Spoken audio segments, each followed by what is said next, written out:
Хэнтэй аймгийнхаа цаг үеийн мэдээллийг өндөрхөн телевизээр өдөр бүрийн 19, 21, 23 цагуудаас хүлээн авч үзээрэй. Төвийн томоохон телевизүүд болох TV9, TV5, Молор, Утаг 21 телевизийн орон нутгадх инфо өндөр хаан телевиз. Бид танд үнэн бодит, шуурхай, хүртээмжтэй, тэнцвэртэй бодит мэдээллийг цаг алдалгүй газар дээрээс нь хүргэж байна. Бидэнтэй харилцагуудаас 7056 33 57. Орон дөргийн үзэгчтэй өндөрхөн мэдээллийн хөтөлбөр эхлэхэд бэлэн болсон байна. Анхаарлаа хандуулна.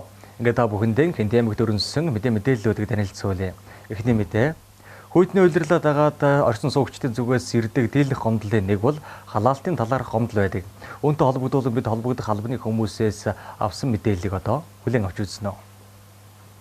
Хэнти ус хувьцат компани нь захиргаа аж ахуйн усан хангамж ариутгах татварга ашиглалтын алба, дулаан хангамж авто гараж барилга, сан техникийн засвар үйлчилгээ, нийтийн халуун ус, бэрх салбарын дулааны станц, нийтээ 6 салбар нэгжтэйгээр хэрлэн сумын 789 айл өрх, 60 гаруй аж ахуйн нэгж 20 орчим төсвийн газар. Бэрх хотын хувьд 420-од айл өрх, 7 төсвийн газар, 24 аж ахуйн нэгжийг халааж ажиллаж байгаа бол сүүлийн үед ёс ихэлсэнтэй холбогдуулан халаалтын талаарх санал гомдлууд гарцсаар байгаамаа. Дүү хэл 10 жилийн урдлын байранд идэх хүйтэн бэнгээд гэрт очичод ижлээ өөртөө нөгөө зүйлтэй болохоор тэр ер нь та бас цаашд яг ямар арга хэмжээ аваасаа юу гэж бодож байна вэ? Хүйтэн байгаа нь бас төдийлөн хүмүүсийн үед бас тэр дундаа хүүхдүүд байгаа шүү дээ. Аягүй хүндрэлтэй цэцэрлэг сургууль гэж. Та хүүхдтэй байх те? Хүүхдтэй. Манай нэгдүгээр сургуульд. Нэгдүгээр сургуулийн халаалт ямар байх шиг байна. Нэгдүгээр сургууль харин гайгүй байгаа шүү дээ. Тийм энэ орон сууцнууд л хүйтэн бэнэж яригдаад. 10 дахин мохорч халуун гэдэг сэрүүхэн билээ. Баярлалаа. За сүүлийн үед халаалт муу байна гэдэг иргэд сан гомдол их болсон. Өнөөдрөөс эмнэлэг дээр бас үйлчлүүлж байгаа шиг байна. Эмнэлгийн тухайд ер нь таны халаалт ямар ч коридорын үед бас нэлээд сэрүүхэн байна тийм. Өө сэрүүхэн сэрүү татаад тийм. Угаасаа нагарч явахны нийл байдаг та. Тэрэн дэс тэгдэг юм байна. Уурын зогнохын бол өөрөө чадлаараа гаралж л байгаа. Угаасаа нүүрс нь их муу биш. Би ч өөрөө нүүрс авдаг болохоор ч одоо. Чанарын нүүрс ч угаасаа дан шавар гарч ирж байна. Тий. Нүүрсний чанар муудснаас ямар шалтгаан байна? Юу гэж нүүрс? Багнуураас бас нүүрс хүмүүс татдаг шүү дээ. Тий, би одоо чанарган төлөхөөл багнуур төлж байна да дандаа. Тэгэхээр чи юу л да. Угаасаа хөрс хултал муу юм чи. Өөрөө оч нүүрс авдаг, өөрөө ус зардаг юм л да. Нүүрсний үнийн тухайд сүүлийн үед бас жоохон өссөн хандлага. Шууд нүүрс 5000 6000 болсон гэдэг байгаа. Энэ бол түлшээл тааж. Тэрнээс энэ уурхал өмнө нэмээгүй шүү дээ. Түлшээд байгаа. Оны дараа түлш нэмсэн.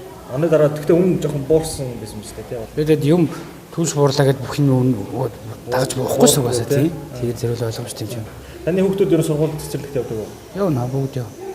Цэцэрлэгт сургуулийн тухайд халаалт ямар байна? Хүүхдүүд эцэгчүүд бас гомдол хийгээд ирсэн байлээ л дээ. 7 бол юм халаалт бол гайгүй л багш шүү дээ. Сургууль бол охин том болохоор юм хэлдэггүй шүү дээ. Биж өглөөрөөд машинаар хүргээд өгчин тэгээд л. Ер нь халаалт цаа байснаас олон төрлийн бас хэрэгтэй шүү дээ. Өвлийн хүйтэнд бас танай тусгай төрөлгээд. Таны хувьд ер нь яг байр суурийг юу гэж бодож байна? Ер нь халаалтын тал дээр. Халаалт бол яг тэ. Манай аймаг бол одоо нэгдсэн л бол манай гол л та. Баахан жижиг уурын зохион. Тэгээд нүүрсээ дийлэхгүй завсраар чи нэгдсэн болчих юм бол нэг халаалтаар л үжиж чи тийм ээ. Манайх бол арай л жоохон оройтод байгаа юм шиг санагдаад байдаг шүү дээ. Өдөд бол пост баг сумын төвөд ч одоо нэгдсэн болчиход шүү дээ. Аймгийн жишг сумууд уу шүү дээ. Тийм л болмоор байгаа. Тэг чи манайх бол уурын зохиндол цөөлмөр санагдаад байдаг. Тэгээд нэгдсэн том төвлөрсөн уурын халаагуртай ч юм уу байх юм бол манайх жогцыг халж болно шүү дээ. Ашиггүй байх нь уурын суугнууд байна гэж боддог шүү дээ. Тийм. Чингис хотын зарим орон сууцны халаалт тоглож иргэдийн 5 тухыг алдагдуулж байгаа асуудлаар аймаг сумын засаг дарга холбогдох байгууллага албаны хүмүүс хуралдаж тодорхой шийдэлд хүрсэн ч халаалтын талаарх санал гомдлууд үйлчилгээний байгууллага эмнэлэг цэцэрлэг зэрэг олон хүн үйлчлүүлдэг газруудад хүн дээр тусч байгаамаа. За энэ манай цэцэрлэг болохоор ингээд 3 байртай л да. Тэгээд энэ А байр маань болохоор 2006 онд бол ашиглалтанд орсон. Тэгээд энэ байр маань болохоор чинь анхнаас ашиглалтанд орохоос л ингээд нэг халаалтын систем бас буруу холбосон юм яасыг одоо ингээд 12 жил болж байгаа хүртэл жил болгонд энэ байр маань хамгийн хүйтэн бид. Тэгээд одоо ингээд сая цагаан сараас өмнө бол бас гадаа цаг агаар дулаахан гайгүйсэн. Тэгээд цагаан сараас хойш яг эс хүйтэрсэн ч одоо ангиуд маань өглөө ингээд гарууц хэмжид бол одоо энэ багш хүчлийн төв болохоор 8 хэмтэй, доошоо урлаг заал 8 хэмтэй. Тэгээд энэ ангиуд нь болохоор 9 хэмтэй, 10 хэмтэй энэ байрных. За тэгээд уртлын сүрлэн барилгын маань болохоор өглөө баруун талынхын анги нь болохоор 12 хэмтэй, зүүн талынхын анги нь 13 хэмтэй байгаа. Тэгэд энэ бүр баруун талынх нь тоосгон бүлтэй байр маань болохоор чинь 13 12 хэмтэй ингэж байж чинь.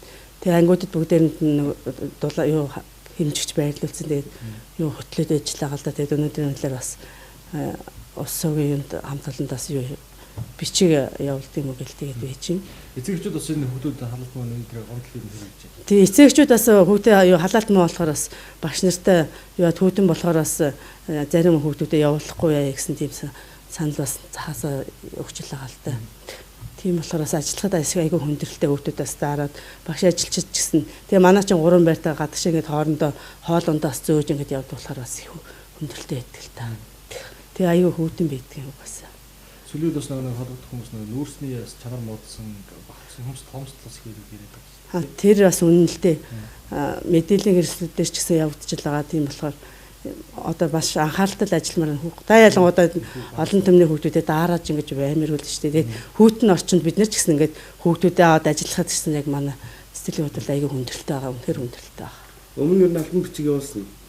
Урдны эрхлэгч маань бол альбом бичиг явуулжсэн. Би бол өглөө алга нэг усаа руу уцтаад тэгээд ийм хүүтэн байна гэж хэлдэг. Одоо тэгээд өнөө өглөө ч гэсэн уцтаад хэлээ цаашаа уламжилж өгөөрөл үгээл гэтээжсэн л да. Тэгээд одоо альбом бичиг явуулахад сууж байна. Тий хүндрэлтэй энэ тариа бодоо хийж чад хажууна юм хүйтэй бас сайн их эмчилгээнүүд үр дүнтэй болохгүй л яваад. Айгүй хүйтэн баг. 1 сарын 25-наас 1 сарын 31-нд твтээд айгүй гой дулаахан байсан байхгүй. Би тэ 10 хоногийн дараа эргэж ирээд твтгдэл айгүй хүйтэн болчиход. Одоо л айгүй хүйтэн. Хүмүүс гэр орноосоо тэн мэн авчраад залгаж. Тэгэхгүй л хүйтэн баг. Өөрөө бас танаа хүч ямар эмчилгээ хийж болох вэ? Хатгаатэйгээд айгүй олон эмчилгээ хийж шүү дээ. Ер нь тийм хүүтэн нөхцөлд хатгаатай хүүхдүүд энэ эмчилгүүдэд ер нь нэмэр байна. ийм хүйтэн багтууд баг нэмэр байхгүй шүү дээ. Тийм үү. Баглах хүмүүс хамбаад бас юу гэж хэлмээр юм одоо хариуцж байгаа хүмүүс. Болон дулаалтаа л сайн өгчүүл. Ийм олон хүүхдүүд твтж байгаа. Олон хүн үйлчлүүлж байгаа. Дулаалаа л сайн өгчүүл бол тэ.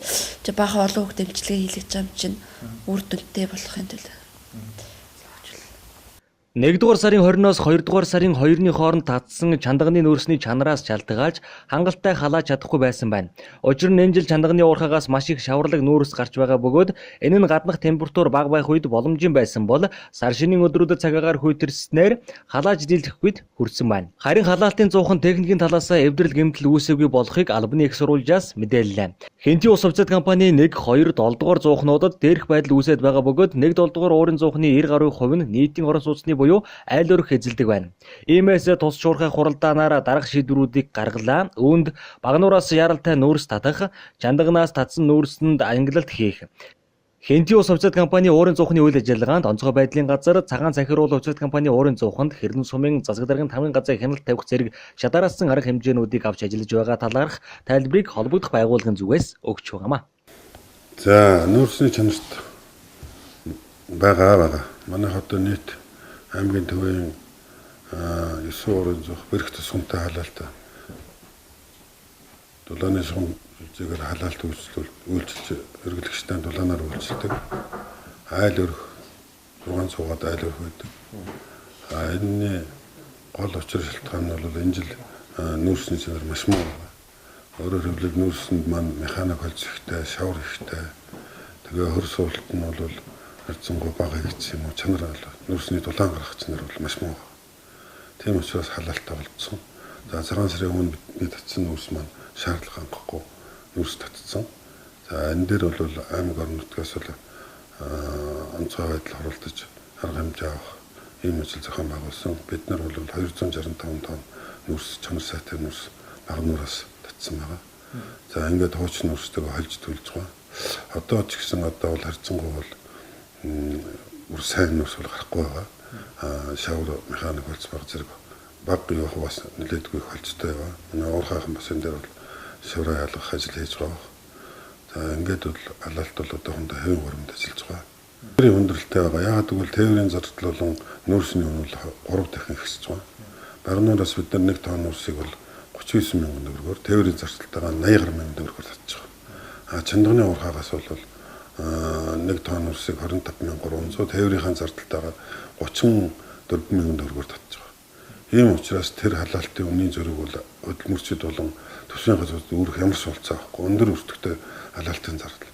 За мөн бусад уурхаанууд байналтай ойрхон биш дандаа хол 200 км Сүхбаатарын тал болгын уурхайтай мөн ярилцсан байгаа.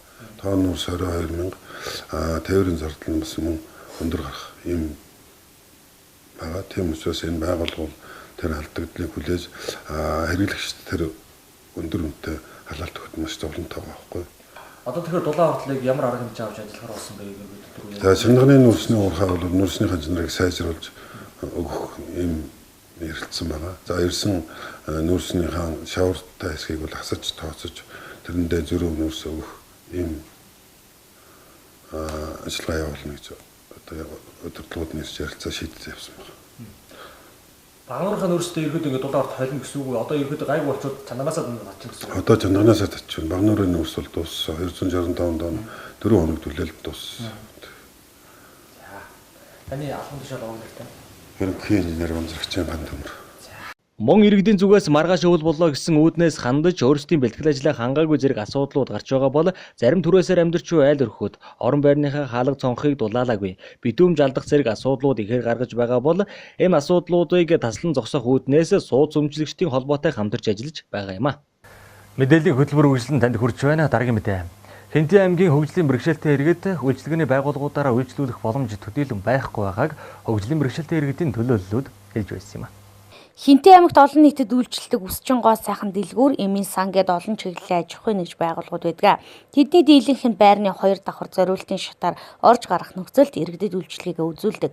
Баяр ёслолын үеэр хүн бүр жилд ганц тохиох баяртаа байгаагаараа гангарч очихыг хичээдэг. Түүнийгээ дагаад энэ үеэр Үсчин гоо сайханчтай ачаал хэд дахин нэмэгдэг байна. Бусдын адил баяр тэмдэглэж хүснээр гоо сайхны эрүүл мэндийн үйлчлэгийг авах хүмүүс бол хөгжлийн бэрхшээлтэй иргэд тэр дундаа тулгуур иргэдний бэрхшээлтэй, харааны бэрхшээлтэй иргэд юм а. Өнөөдөр Чингис хотын хэмжээнд ямар ч хүний тусламжгүй өөрөө яваад чөлөөтэй ороод үйлчлүүлэх Эмийн сан гоо сайхны газар байхгүй байгааг хөгжлийн бэрхшээлтэй иргэдийн төлөөллүүд хэлж байна. Хинтээ аймагт бол үйл ажиллагаагаа явуулдаг эр гаруй аж ахуйн нэгж байгууллагууд байдаг гэсэн албан бус тоо баримтаадаг. За хэрлэн сумын хэмжээнд бол Үсчин гоо сайханч тэр дундаа үйлдвэрлэлийн чиглэлээр үйл ажиллагаагаа явуулдаг аж ахуйн нэгжүүд байгууллагууд маань ихэвчлэн одоо объектын хувьд бол 2 давхарт бол өөрсдийн объектыг бий болгож тэр дундаа зориултын шат одоо бий болгож үйл ажиллагаагаа явуулдаг байгаа. За энэ нь бол баяр ёслолын үеэр бол хөгжлийн бэрхшээлтэй иргэн тэр дундаа тэрэгцтэй иргэд, тулгуур иргэний бэрхшээлтэй иргэд хараагүй одоо иргэд маань үйлчлүүлэхэд бол хүндрэлтэй байгаа талаар холбогдох хүмүүсээс хэлжсэн юм. Ном болох ёстой байна. Тэгэх юм бол одоо тэр тэрэгцтэй иргэн, харааны бэрхшээлтэй иргэн, тулгуур иргэний бэрхшээлтэй бас тэмдэглэж байна. Толгор ихтэн чийсэн 2 сав тэртээ хүн дээр 2 давхрын төмөрөнд би тэр нэг таягаар сая бие гарахтаа өөрөө зовлон үйлсэн шүү. Тэр төмөр шатн дээр чинь таяг голсаад байна. Хаймартай мөртлөө. Тий ер нь тий бид нар ч одоо баяр ёслол болно. Тэр үе чи бид нар ч орж гарах бас юу явах чинь энэ Үсчин гоос ондоос орох бас өсөө өмгтэй хүмүүс ч юм бас эртөө хүмүүс нь ялгаагүй үсгэцгээ сайхан болохоор тэгээд энэ өндөр шатадаа байнга юм дээр шатаар гарах бас хүндрэлтэй бас асуудал байдаг. Үзүр үйлчлэгээ ч гэсэн ялгаагүй.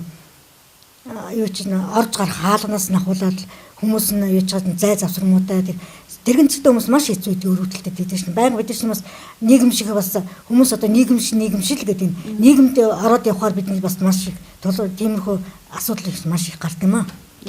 Тэгэхээр тэр гоо сайхан үзүр үйлчлэгээ эмийн сангууд маш их бас хүндрэлтэй байдаг юм. Эв тодтолтойн одоо лавлгаа авахсаа ярьжсэн бас лавлгаа авах тэр бас хэцүү юм аа. Энэ бүх үйлчлэгээний газруудыг үл стандартын тийм замтай л болгож өгмөр байна. Тэр гинцэртэй гарч яаж яваад ер нь бол хэцүү. Тий явган хүний замтай болгоо тий явган хүнийхэн зам тусдаа тэр гинцэртэй хүмүүсийнхэн тусдаа тийм л байж ивэл стандартын дагуу дандаа тийм л болгож. Одоо бол дандаа стандартын бус байна шүү дээ. Тий ер нь бол эрсдэлтэй зам юу одоо тийш дээ гараад л гарахаас хай ширцгааж байгаа шүү дээ. Эрдээд чинь тий явж чадахгүй шхоо ер нь таягтай хүмүүс ч гэсэн хараагүй сууч гэсэн юу тийм учраас энэ одоо нэг үйлчлэгээний нэг цэгийг үл одоо давхарт болгож өгмөр байна л гэсэн тийм. Хэрлэн сумын зүүн бүсийн томоохон худалдааны төв нэгцгийн үйлчилгээ иргэдэд хүрээд нэлээдгүй хугацааг өнгөрөөж байгаа. Эвд худалдааны төвийн шат огцом, төмөр, зай багтай, суг таягтай хүн гарахад бэрхшээлтэй талаар хүмүүс хэлжсэн юм. Зарим хүмүүс нь хүн явуулаад үйлчилгээг авчих хэрэгтэй гэсэн хариултыг ч өгч байсан удаатай. Ядаж ил лавлгааны түүц машина нэг давхарт болгочих хэрэгтэйг өнөөдөр бичиг баримтаа бүрдүүлж байгаа хөгжлийн бэрхшээлтэй хүн лавлгаа авч чадахгүй бичиг баримтанд 100% бүрдэж чадахгүй байгаа нэг л жишээ харуулж байгаа юм. Тий. Одоо тий. За тэгэхээр энэ бол яалч явахгүй хэцүү. Энийг одоо тэгээд энэ ингэж нэгцгийн үйлчлэгээ бий болгож өгсөн аймгийн засаг даргад баярлахад болно. Таатай байна. Гэхдээ хамгийн гол нь энэ нэг цэгийн үйлчлэгийг одоо цаашдаа энийг доошлуулж буулгаж ирмээр нэг давхар. Энд одоо тэрэгэнчтэй иргэн, таягтай иргэд үнэхээр хүндрэлтэй. Төмөр шаттай хоёр давхар. Хоёр давхрын төмөр шат руу гарах дээр таяг хайлтарч гулсж байна. Тэрэгэнчтэй иргэн ямар ч гарах нөхцөл байхгүй нарийнхан. Шатны өргөн бол бас нарийнхан. Аюу нарийнхан. Таягтай хүн гарахад хүртэл гулсаад одоо би үзлээ хойно. За тэгээд хараагүй иргэн гарах гэхэд хараагүй иргэн заавал нэг туслах хөтлөгчтэй гарна. Хоёр хүн зэрэгцээд гарах нөхцөлгүй нарийнхан шаттай. Тийм учраас одоо энэ нэг цэгийн үйлчлэгийг бол яаралтай доош нь буулгах чухал байна. Одоо энэ хөгжлийн бэрхшээлтэй иргэдийн энэ үйл ажиллагаанд одоо эдгээр маань хөнгөлт үзүүлэх юм яхад бол энэ эдгээрт хамгийн ихний шаардлага энэ улсын эд хөрөнгийн энэ лавлгааны энэ хуудас. Ер нь ямар ба юмд энэ ил бүртгэлийн энэ лавлгаа газрын асуудалч бай ер нь энэ юмнууд бүгд хэрэгтэй байдаг. Одоо энэ жил иргэд Монгол улсын иргэн хүн бүргэн газар авах үүрэгтэй бий. Одоо энэ жил бол газрын олголтыг бол зогсоочод байсан. Энэ жил ямар ч байсан 5 сар хүртэл бол Монгол улсын хэмжээгээр газар олголтыг бий болгоод чөлөөдөд одоо тавиад өгсөн. Энэ гэхээр хүн болгон газар бас газраа авч амжаагүй надад одоо би өөрөө бүгд чинь энэ газрын албаны үүд очирлоод хүн божигжсэнийг би сайн мэдчихэж. Энэ дэр л одоо маш их хүмүүс очирлох болохоор хөлтэй гартай хүмүүс лавн хөл гараа одоо хөгжлийн бэрхшээлтэй иргэдэг энэ ямар ч юугүй. Тэртээ тэргүүл иргэн уучраас тэгш хэрэгтэй. Эрүүл хүнтэй адилхан. Тэгэхээр энэ газрын бэрхшээлийг авъя гэхэд л доор хаяж энэ газар энэ бэрхшээлийг авах болохоор бас л энэ одоо энэ юу хэрэгтэй. Энэ лавлгаа. Энэ цахим тоолоор энэ машин бас энэ лавлгаа зайлшгүй шаардлага. Одоо тухайн хүн заавал өөрийн биеэр л гоо. Тэгэхээр энэ цахим лавлгааг авахлаар заавал тэр хүний өөрийн гарын хээ. Гарынхаа одоо эрхийн хоруугаа дарж заавал гарын хээг өгчиж цахимд орж байгаа учраас улсын бүртгэл очиж. Заавал тэр хүн өөрөө гарах шаардлага. Та одоо өнөөдөр ихэд тэргийн систем ямар сэрэн одоо энэ орон сууцын корпорацийн юм материалын явуулахыг би одоо яана гэж байгаа. Би хоёр давхлаа яаж гарах вэ? Одоо энэ асуудлыг мэдэх байна. Одоо өөрөө жаахан хүн дарган хүн. Тэгээ тэрний чинь хүн өргөө тийгээд гарахад одоо жишээ хоёр хүн зэрэгцэхгүй шатан дээр юм гэдэг. Яаж гарах вэ? Тий одоо энэ асуудал ийм л энэ одоо яалтай ч юм мэдэхгүй. Тий. Тэгэхээр одоо нэгэнтэл энэ хувийн хөвшил энэ төрийн бус байгууллагууд бас л улсын бүрдгэлтэй хууль ёсны этгээд байгууллагууд байгаа тараа. Тэгэхээр бид нар одоо энтерт бол ямар ч ясэн ерөөсөө энэ хоёр ажил явж байгаа ирэлж байгаа зүйл бүгдэд улсын бүртгэл тайлангаа өгдөг юм л хууль ёсны этгээд байгууллагууд. Тийм учраас бас бид нар албан тавтал өгөхөөс байна. Нэгдсэн журмаар албан тавтаа өгчил харин тэргийн систем иргэдэд холбоотойгоо нэгдэж энэ шаардлагуудаа өгдөг юм гэсэн бодлоготой байна. Тий. За баярлалаа. Түүнээс гадна тулгуур эрхтний бэрхшээлтэй хүмүүс адилхан баяр ёслолын үеэр энгийн үедэж хүмүүсийн адил гоо сайхны газраар үйлчлүүлэхийг хинээч илүү хүсэж байгаа. Тэгвэл хөгжлийн бэрхшээлтэй иргэд үйлчлэх боломжтой нөхцөлийг нь хангасан аж ахуйн нэгж Хинтээ аймагт байгаа болов уу? Ихэнх гоо сайхны газрууд байрны 2 давхарт үйл ажиллагаагаа цаашид явуулсаар байх уу гэсэн асуултууд ар араасаа урган гарч байгаамаа. Энэ тал дээр Хэрлэн сумын удирдлагууд холбогдох байгууллагын төлөөллүүд анхаарлаа хандуулж өөрчлөлтийг өөрөөсөө эхлүүлж ажиллахыг хөгжлийн бэрхшээлтэй иргэдийн төлөөллүүдээс уриалж байна. Дараагийн мэдээ Гүрмийн мөнгөн таст 2019 мөсний анх дугаар наадам зохион байгуулагдлаа. Наадамд Хинтээ аймгийн Төдийгүй, Сүхбаатар, Баянхонгор аймгаас нийт 13 багийн 328 хүн хамрагдсан байна. Хинтээ аймгийн Баян овоос сумын иргэдийн төлөөлөгчдийн хурал, сумын засаг даргын тамийн газар, сумын эрүүл мэндийн төв, Баян овоос сумын эмнэлгээс зохион байгуулж буй Гүрмийн мөнгөн талст 2019 мөсний анх дугаар наадам амжилттай зохион байгуулагдлаа. Наадамд Дэлгэрхаан багаас 52 хүн, Наран багаас 45 хүн, Сүмбэр багаас 25, Жавхланд багаас 20, засаг даргын тамийн газраас 17, эрүүл мэндийн төвөөс 16, цэцэрлэгээс 16 хүн, ерөнхий олон улсрлын сургуулиас 18 хүн, газрын харилцаа барилга хот байгуулалтын газраас 12 хүн, хүн сүдэ аж ахуйн газраас 9 хүн, стандартын хэмжилт зүүн газраас 12 хүн, Баян хонгор аймгийн Баян овоос сумаас 18 хүн, Сүхбаатар аймгийн Түмэн цог сумаас 68 хүн, нийтдээ 13 багийн 328 хүн хамрагдаж шилдэгүүдээ тодруулсан байна. За бид 2018 оныхаа амжилтаар суманда тэргуун байр эзэлсэн байгаа. 2019 оныхаа ажлын төлөвлөгөөнд манай багийн хувьд 7 аравтаа сурчилсан сар болгоны аяныг зарлж байгаа. Энэ маань одонгод Хинтээ аймгийн хэмжээнд аравтын системийг дагж мөрдгөр эхэлсэн. Тийм болохоор бас бусдад мэдээлэл түгэж манай багийн иргэд манай аравтууд юу зохион байгуулдгийг тэр бүгдийг сүүжиж сонирхоход туршлага хуваалцах маягаар ингэж сар болгоно нэг аравт нэг сарын аяныг ингэж зохион байгуулж ажиллахаар болсон байгаа. За таны ов нэм? За ган хуйгийн хэцээ. Засаг дарга. Самбог ирхэн баяр. Дэлгэрхаан багийн гишүүн Малчин. Тэмцээн гоёлын парад, өвлийн гоёл, мөсөн хатан, гүрэм хотгон, хээрийн амт, мөсний олс таталт, мөсний сумаа, тишүүр гэсэн 8 төрлөөр зохион байгуулагдаж, мөсний парадад 1-р байранд Дэлгэрхаан баг, 2-р байранд Сүхбаатар аймгийн Түмэн цог сум, 3-р байранд Наран баг, өвлийн гоёлын төрөлд 1-р байранд Сүхбаатар аймгийн Түмэн цог сум, 2-р байранд Дэлгэрхаан баг, 3-р байранд Баян хонгор аймгийн Баян овоос сум, мөсөн хатан тэмцээний төрөлд 1-р байранд Сүхбаатар аймгийн Түмэн цог сум, 2-р байранд хүн сүдэ аж ахуйн газар, 3-р байранд Дэлгэрхаан баг. Гүрэм хотгонд 1-р байранд Дэлгэрхаан баг, 2-р байранд Сүхбаатар аймгийн Түмэн цог сум, 3-р байранд Наран баг. Мөсний олс таталтын тэмцээний төрөлд 1-р байранд Сүхбаатар аймгийн Түмэн цог сум, 2-р байранд Наран баг, 3-р байранд Дэлгэрхаан баг.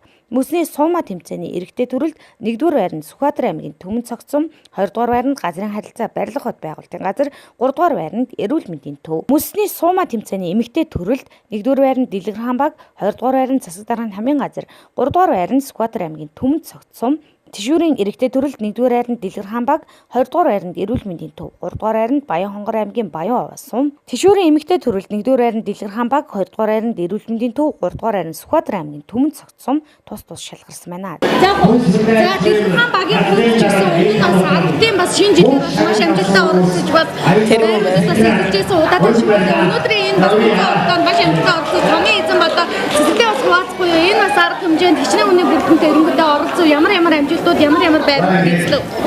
За баярлалаа. Бид Гүрмийн мөнгөн талст 2019 наадамд иргэн бүрийнхээ оролцоог хангаж аравтынхаа системээр аравтынхаа дарга нар за мөн тэгээд идэвхтэй багийнхаа иргэдийнхаа хүч хөдөлмөр сэтгэл зүтгэлээр бид нараас өнөөдөр ингээд шилжиж явах цомын эзнийг авч чадлаа. Бидний хувьд бол сумдтай бас өрсөлдлөө. Тэр дундаа бас Хинтээ аймгийнхаа нэр хүндийг гаргаж, Баян овоос сумынхаа нэр хүндийг гаргаж, Гүрэм хотгоныг 100% бас биелүүлэн 100% догчуулж бас олон уралдаан тэмцээний эзэн нь болж чадлаа. Ингээ бас баг тамирчтай баяр хүргэж баярлалаа гэж хэлье. Мөн энэхүү тэмцээн уралдаанд үсэн амжилтыг энэ уралдаан тэмцээнүүд цаашаа за тэгээд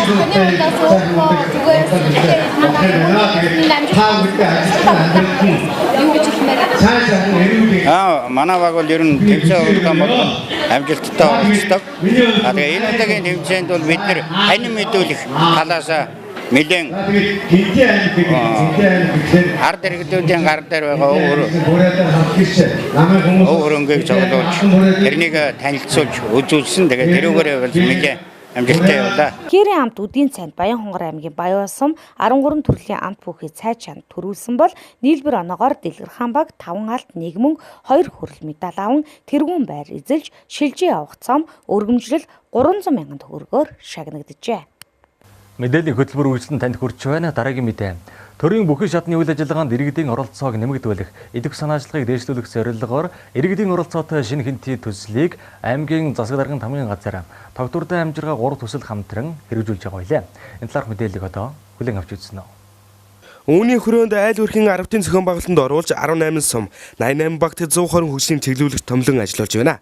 Тиймээс эдгээр чиглүүлэгчийг чадахжуулах, цохих мэдлэг ур чадварыг эзэмшүүлэх зорилгоор 5 бүлэгт хувийн сургалт зохион байгуулах бөгөөд эхний ээлжийн сургалт 2 дугаар сарын 18-19-нд боллоо. За иргэдийн оролцоотой шинэ хэдийн төсөл хэрэгжих эхний шат нь бол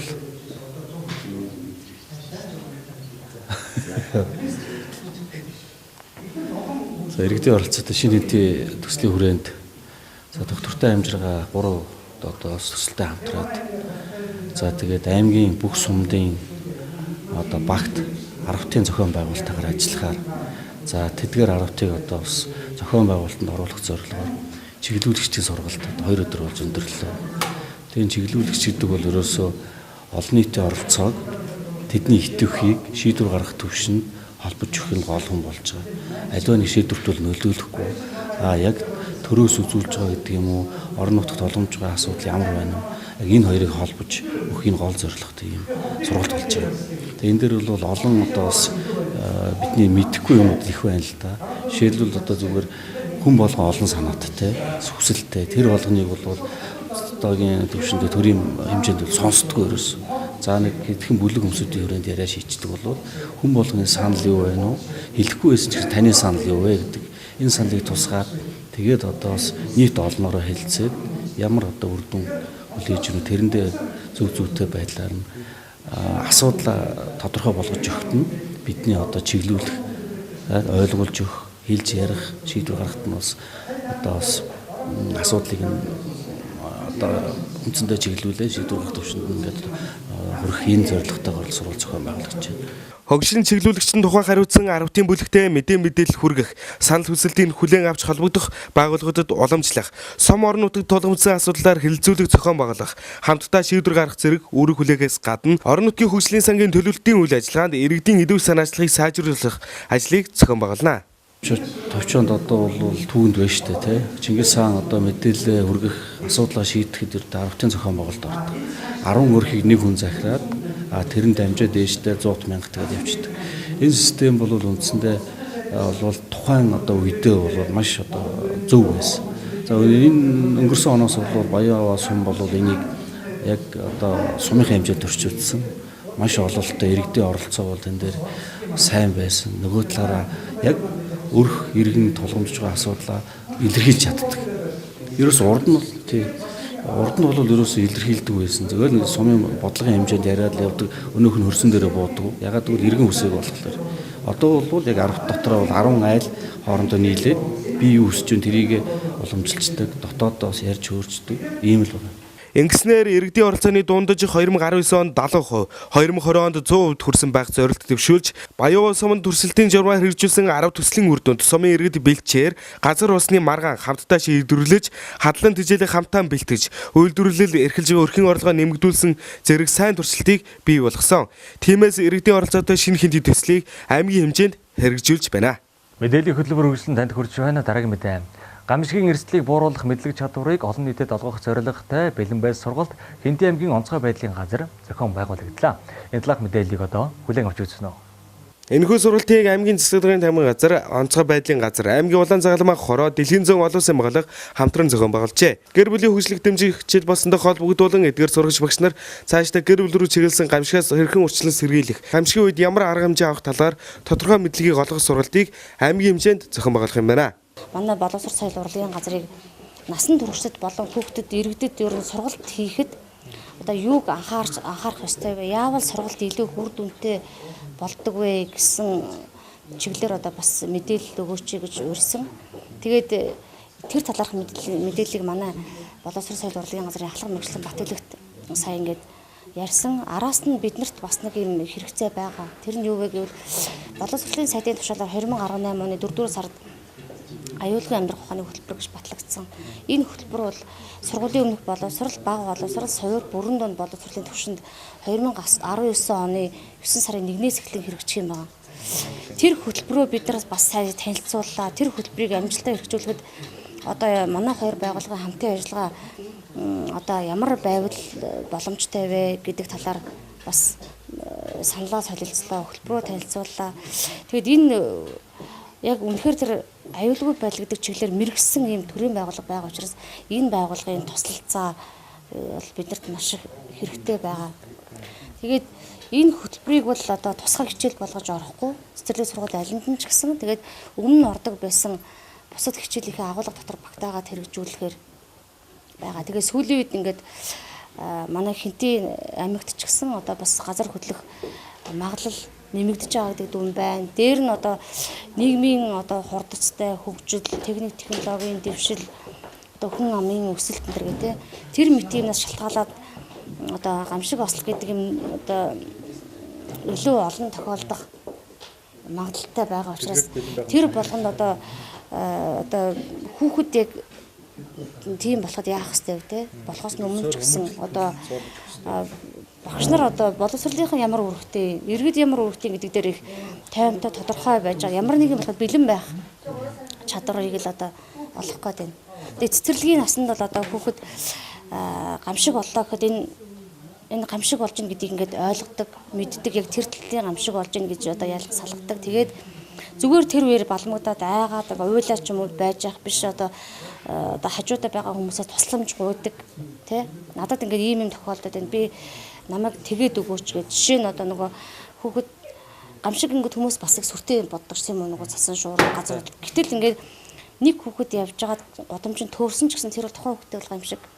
Тийм учраас ингээд зүгээр уйлаа зогсох биш хажуудаа хүмүүсээс ингээд тусламж гуйдаг. Би төөрөөд намайг гэрт маань хүргээд өгөөч гэдэг. Эсвэл одоо уцаараа яриулаач манай ээж уцын дугаар тэт юм байгаа гэж гуйх ч юм. Тэр чинь бол өөрөө хамгаалж байгаа нэг том алхам байхгүй.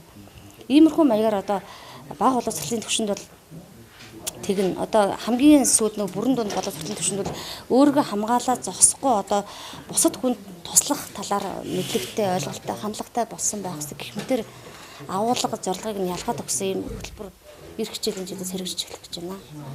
Эдний байгууллагаас 20 сургагч багш бэлдэж байгаа гэж хэлсэн. Тэгээд хийх ажлын төлөвлөгөөнд донд бол одоо хэрлэн сумын сургууль цэцэрлэгүүдийг лав ингээд нэг хүнд хариуцуулж өгөх юм байна.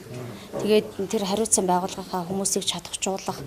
Дээр нь нөгөө тасгал сургуулиуд гэдэг шээ тий. Одоо ингээд ямар нэгэн гамшиг боллоо гэд галт өмөр ч юм уу газар хөдлөж юм боллоо гэд тэр олон хүүхдүүдийг яавал ингээд хохирол багтаагаар богино хугацаанд гадаа гаргаж аюулгүй одоо газар шилжүүлэх үү гэдэг дээр дасгал сургуульд хийлгээд минутыг хараад тэр байгууллагад ахиц гарч ивэл одоо тэрнийг нь хилээд одоо гарахгүй арахгүй байвал юунаас болов яах хэрэгтэй гэдэг талаар ингээд хамтарч зөвлөж тухайн байгууллага удирдлагт нь мэргэжлийн дэмжлэг үзүүлж явах юм гэж би ойлгосон. Тэгээд үнэхээр энэ байгууллага хоорондын салбар хоорондын хамтын ажиллагаа гэдэг нь ер нь бас чухал. Энийг хоорондоо ярьж чад одоо үр дүнтэй байх талаас нь бид нар сая энэ байгууллагын удирдлагатай санал бодлоо солилцлоо. Тэгээд нөгөө салбарууд өөр учраас одоо жишээ нь өнгөрсөн 18 онд хийх төлөвлөсөн ажил нь нөгөө 10 сард багш нарын байраас шалтгаалаад бас жоохон тасалдсан тал байгаа мэн. Тэгээд тэрнийг л урьдчилж яриад төлөвлөөд одоо зохицуулах боломж бол биднэрт бол хүн байгаа. Сургалтыг аймгийн онцгой байдлын газрын дарга Чанцал англи суралц сурчлагын хариуцсан мэргэжилтэн тунгалаг туулнаар өдөрдөн явуулсан бөгөөд энэ үеэр олж авсан мэдлэгээ бусдад түгээн дэлгэрүүлэх ажилдаа сургагч багш нар маань шамдан орж сургалтаа их сумдаа хуваарлаж төлөвлөгөө боловсруулж байгаа юм аа. За өнөөдөр сургалтынхаа гол зорилго нь хамрах хүрээ талаар үзсэн. За энэ манай энэ бэлэнбай сургалт маань энэ олон нийт чиглэсэн энэ гамшигын эрсдлийг бууруулахад чиглэсэн энэ бэлэнбайга сургалтаар өнөөдөр одоо манай дээр 17 албаагч байдаг гэж байна. За энэ хөө сургалт нь бол ерөнхийдөө нэг 11 модуль хичээлээс хүрдэж байгаа. За тэгээд ерөнхийдөө эрсдлийг тодорхойлж эмзэг байдлыг гамшигын эрсдлийг бууруулахад чиглэгдсэн бүх төрлийн газар хөдлөлт, гал төмөр, объектын болон ой хорийн гал төмөр, ганц зууд үер гэсэн энэ олон сэдвүүдтэй, энэ төрлүүдтэй энэ олон төрлүүд маань өөрснөө дандаа гамшигыг бий болгодог аюулт үзэгдлүүд байгаа. Аюулт үзэгдлээс ерөнхийдөө гамшиг үүсдэг. Тийм учраас аюулт үзэгдлийн эрсдлийг бууруулах чиглэлийн юм сургалт байна. За энэ маань ерөнхийдөө энэ сурагч багш нар маань өөрснөө олон нийтэд тулгуурласан болохоор ерөнхийдөө иргэдтэй ерөнхийдөө голчлон сургалтыг орно. Иргэд болон энэ сургуулийн насны хүүхдүүд, сургуулийн өмнөх боловсролын хүүхдүүд нь хүүхдүүдэд болон иргэдэд чиглэнэ л гэж үзэж байгаа. Бүх хүмүүсийг хамарнаа л гэсэн бодолтой байна да. Зөвхөн аймагтаа нус сумдтаа орж байгаа явж байгаа. Ерөнхийдөө сая чинь бэлэн багийн сургалтаар чинь 7 суманд ерөнхийдөө сургалтыг хийсэн баг. Яг сайн дурын иргэдэд зориулсан сургалтыг. Ерөнхийдөө дандаа багийн ажиллаар явчих байх гэж ойлгож. Яг бол хүмүүсээ хуваарлж юунуудад хуваарлаагүй байгаа. Гэхдээ ерөнхийдөө багаар ажиллаад 2-2-2-2-оор баг болж ажиллана. Тэгээд ерөнхийдөө Хинтээ аймгийнхаас бүх сургуулиудын хүүхдүүдийг болон сумдтаа тарж ажиллана л гэсэн баталтай. Гамшигын эрсдэл буурна. Хүмүүсийн гамшигын талаарх одоо мэдлэг чадвар дээшлэнэ. Үзэгчдээ өнөөдрийнхөө мэдээллийг хөтөлбөртэй хамт байсан та бүхэндээ баярлалаа. Студиэс ятгүүлж ханан зэрэг ажиллаа.